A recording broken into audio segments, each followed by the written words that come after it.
Kakatiya colony Alankar junction దగ్గర ఉన్నది. ఈ ప్రాబ్లము గత 20, 30 సంవత్సరాల నుంచి ఉంది ఇది. ఈరోజు కొత్తగొచ్చింది కాదు ఇది. 2021లో కూడా ఈ విధంగానే వచ్చినాయి. ఇక్కడ ఫర్నిచర్ షాప్స్ ఉన్నాయి, ఆటోమొబైల్ షాప్స్ ఉన్నాయి. ఇవన్నీ గ్రౌండ్ లెవెల్లో ఉన్నాయి. గ్రౌండ్ లెవెల్ నుంచి లక్షల రూపాయలు నష్టపోయినారు ఒక్కొక్క వ్యాపారస్తుడు.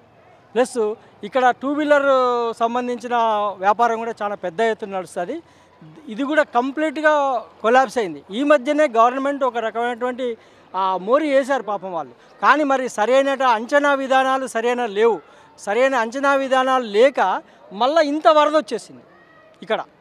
దీనికి కారణం గవర్నమెంటే. అంటే సరైన ఆలోచన విధానం లేదు. ఇది సెంటర్ ఆఫ్ సిటీ.